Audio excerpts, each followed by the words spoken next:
नमस्कार, मी स्मिताज किचनमध्ये आपले स्वागत आहे। तर आज आपण बनवणार आहोत नारळी पौर्णिमा विशेष नारळी भात। त्यासाठी लागणारे साहित्य 1 वाटी तांदूळ, मी हा बासमती तांदूळ घेतलेला आहे। तुम्ही कोणताही सुवासिक तांदूळ घरात वापरण्याचा घेऊ शकता। 1 वाटी ओला नारळ खोवलेला, 1 वाटी गूळ, हे ड्रायफ्रूटची पूड आहे, यामध्ये काजू आणि बदाम आहे, मनुके, गार्निशिंगसाठी काजू, खडे मसाल्यांमध्ये दालचिनी, लवंग, इलायची, चक्री फूल आणि हे जायफळ आहे। आता आपण हा तांदूळ 2 ते 3 पाण्याने स्वच्छ धुवून घेऊयात।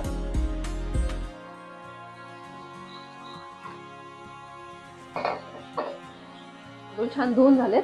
आता आपण यामध्ये तांदूळ भिजेल इतकं पाणी घालूया आणि हे 20 मिनिटांसाठी ते अर्धा तासासाठी भिजत ठेवूया।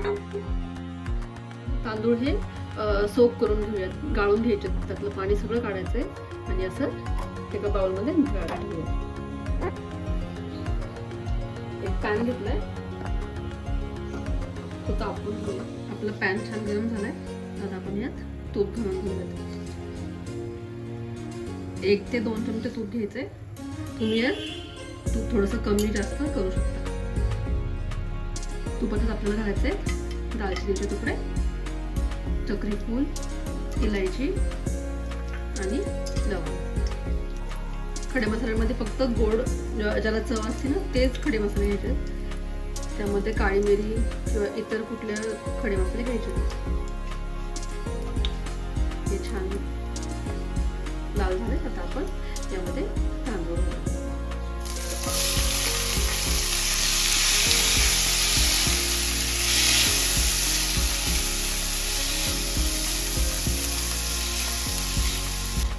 हे छान 1 मिनिटभर परतून घेऊया।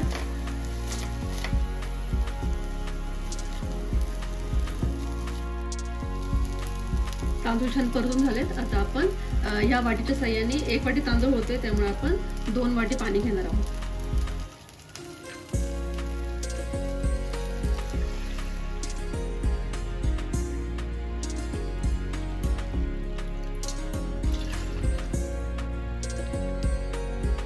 फुल गॅस करून हे छान हलवून घेऊया।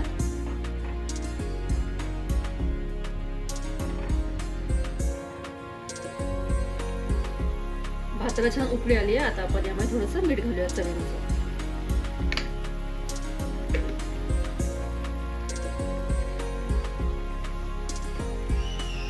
हे हलवून घेऊया आणि बारीक गॅसवरती हा भात शिजवून घेऊया। आपला भात शिजतोय तोवर आपण खोबरं आणि गूळ एकजीव करून घेऊया। त्यासाठी मी एका पॅन मध्ये तूप घ्यायचंय। तूप तुम्ही तुमच्या आवडीनुसार किती कमी जास्त घेऊ शकता। मी इथे 1 ते 2 चमचे तूप घेतले। त्यामध्ये आता आपण आधी ड्रायफ्रुट्स भाजून घेऊयात। काजूचे काप,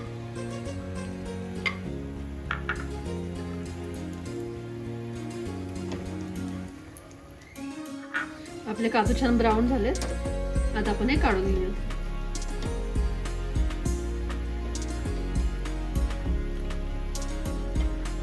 यामध्ये घालूया थोडीशी किशमिश। आपले मनुके छान फुललेत, आता हे पण आपण काढून घेऊया। थोडंसं तूप घेऊया। यामध्ये आधी आपण गूळ मेल्ट करून घेऊया। 1 वाटी गूळ घेतलाय, तो छान मेल्ट करून घ्यायचा।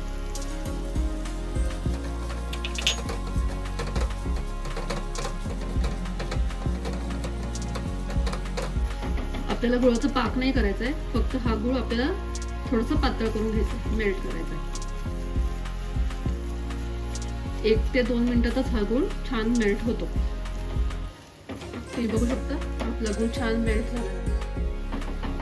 आता यामध्ये घालूया आपण ही जी पूड करून ठेवली ती ड्रायफ्रूटची, ती घालूया।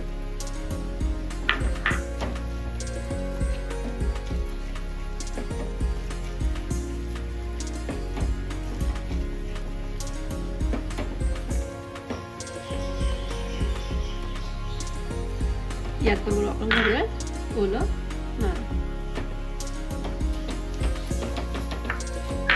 हे फक्त आपल्याला एकजीव करायचं, याचा आपल्याला रंग बदलायचा नाही.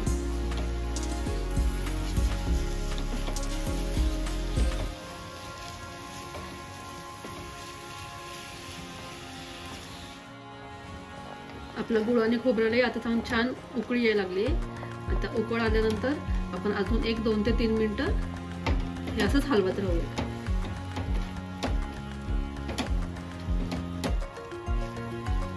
1 मिनिटानंतर आपण यामध्ये इलायची पावडर घालूया आणि थोडंसं जायफळ किसून घेऊया.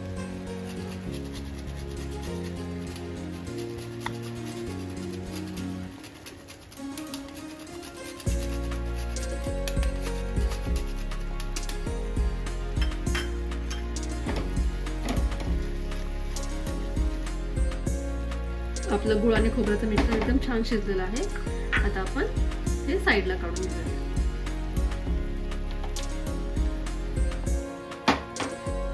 बघा पाणी पूर्णपणे आटलेलं आहे. आता आपण यावरती थोडं झाकण ठेवून हा भात थोडासा म्हणजे 75% शिजवून घेऊयात. आता बघू शकता किती शिजलंय. थोडासा कडक आहे, जे 2 तुकडे होतं ते, त्यामुळे आता आपण हे थोडंसं वाफेवरती शिजवून घेऊयात. गॅस बारीक करायचा आणि यावर झाकण ठेवून 1 मिनिटभर शिजून द्यायचा. भात छान शिजलाय. आता आपण हा थोडासा थंड करून घेऊया. आपला भात छान थंड झालाय आणि एकदम सुटसुटीत पण झालाय, तुम्ही बघू शकता.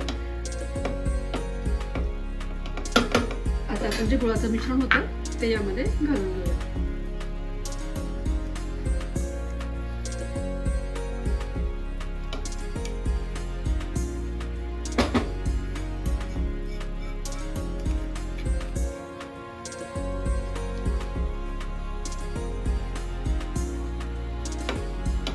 भातामध्ये आपण हे मिश्रण एकदम एकजीव करून घेऊयात. एकदम हलक्या हाताने करायचंय, भाताची शीतं तुटली नाही पाहिजे. आता आपलं भाताचं आणि गुळ खोबऱ्याचं मिश्रण एकदम एकजीव झालेलं आहे. आता आपण गॅस चालू करूयात आणि एकदम मंद आचेवर ठेवूयात. हे मी दूध आणि हळदीचं मिश्रण केलं होतं. हळदीच्या ऐवजी तुम्ही केशरही घालू शकता. हे असं थोडंसं भुरभुरूया आपण भातावरती. आपण झाकण ठेवून याची एक वाफ काढून घेऊया. आता आपण आपला भात चेक करूया. आपला भात छान शिजलाय आणि मोकळाही झालेला आहे छान.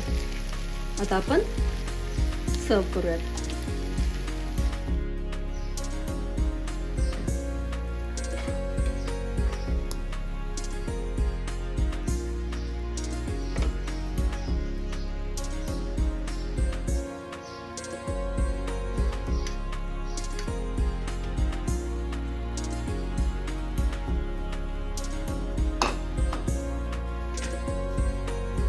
तर कशी वाटली तुम्हाला आजची रेसिपी हे कमेंटमध्ये जरूर कळवा. तसेच अशा नवनवीन रेसिपीज पाहण्यासाठी चॅनलला सबस्क्राईब करा आणि या व्हिडिओला लाईक आणि शेअर नक्की करा.